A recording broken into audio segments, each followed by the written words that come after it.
Um, Welcome to another edition of my football analysis. We want to talk about Real Madrid today, but before that, we'll talk about Mbappe. And if this is the first time coming across my content, I want you to hit that notification bell so you can get notified whenever I post. And so now let's talk about this Mbappe. Is Mbappe really cursed? Because I've been seeing a lot of things going wrong on this social media, and I'm like, this guy, but he's performing. At his first season at Real Madrid, he performed and even winning the best player award. And so, why are people saying this kind of things against this guy?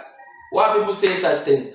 This Mbappe of a guy, you can look at his stats from Monaco to PSG, and PSG to Real Madrid. This guy has literally done a lot for himself. He has done a lot of things that even people, when they were at his age, they couldn't do.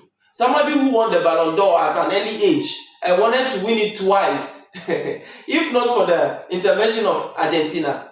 So the way people are bantering this guy and saying this guy is cursed and PSG really cursed him or such things, they have said against him a lot of things. And the thing is just going somehow. So this guy is very good. Just that, you see, the problem the issue that this guy is having is like the proper coach you have. Look at someone like Vinicius. When Vinicius was there, he had players that he played with. He had somebody like he played alongside with Rodrigo. He played alongside with Toni Kroos. He played alongside with Modric. He played alongside with Benzema. And they had this very good coach, Carlo Ancelotti. And so you can imagine. But ever since this guy came, ever since Mbappe came, you can see that the coaching is not up to that man's standard. It's not up to Carlo Ancelotti's standard. People should analyze things before they start typing or dropping some kind of comments. Yes, if you hate someone, it doesn't mean if you see the good side of the person, you don't say it. This guy is very good. And moreover, he's a winger and not a top nine. This is what people get wrong. He's a winger, not a top nine. So if you see him not really playing his position, that's he's not playing the striker, that's the top nine position. You see often he swings down to the wing just to play. That is his real position. He's just playing the top nine because he was asked to. And they don't really have a top nine. If you can look at Real Madrid, they don't really have a top nine currently. They don't really have a right winger currently. So all these things are the cause of what is really going on. And you can see that last season he performed very well. Despite some missed matches, injuries, and all those things. Still, he still had the highest goal. In that in the last season. And so ever since he came, and he hasn't won any major tournament, Champions League, the La Liga, and all those things. People are going around beating this guy on the social media, typing a lot of nonsense and all those things, which is not right. It's not nice. So, and they've always been comparing him to Yamal and all those things. But what this guy has done, Yamal is still coming up.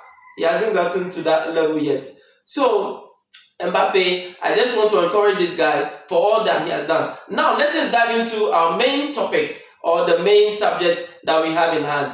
Look at this Real Madrid are still going through a lot. Real Madrid team entirely are going through a lot. They are going through a lot of tough and difficult times. But I don't really know where the problem is coming from. Right now, I can see. They don't have a very good defenders. They don't really have good defenders. They don't have any top right winger.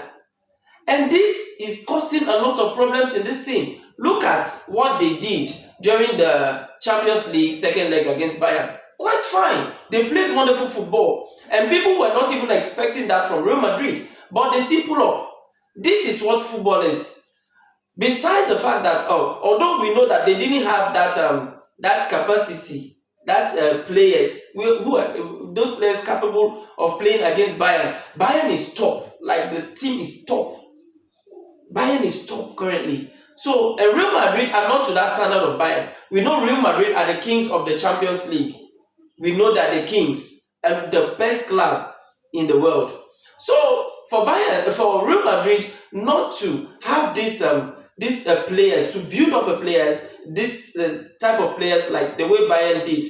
Bayern has taken their time to form another team, which Real Madrid are still having problems to do. They need to get good defenders, experienced defenders, get new midfielders, and they have a good forward. Just that they need to make these people play collective football. If you diagnose these things well, you know that Madrid is still going through a lot. Their midfield is not really functioning. After using Valverde to play the back for how many seasons now? After using Chouameni to play the defensive center defender for how many seasons now? So all these things have made these players to lose their ability and their way of thinking. Oh, they can just say, okay, I will play in the midfield, because they just feel like, okay, let me just keep my spot in the team. Once that's not your real position. So all these things are making the team not perform very well.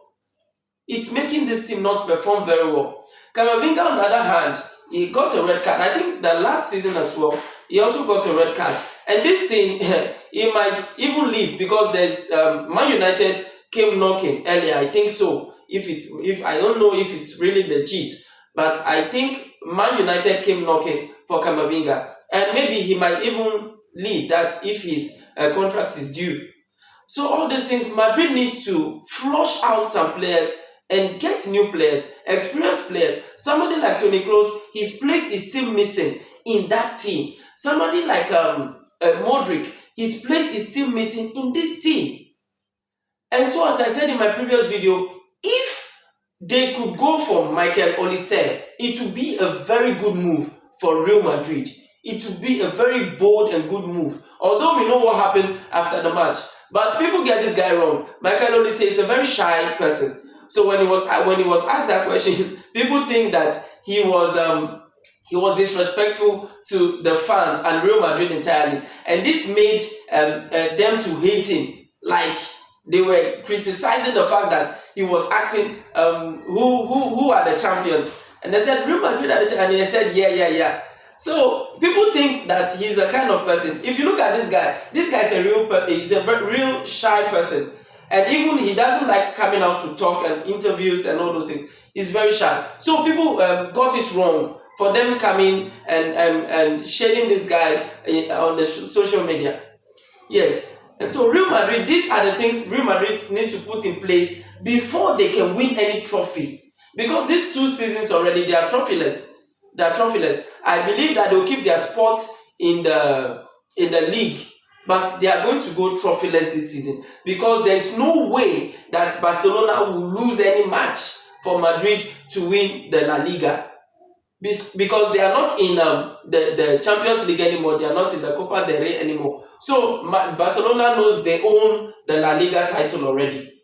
And so this is just what I wanted to talk, and the analysis I've made in this Real Madrid squad that needs to be changed and dealt with thoroughly.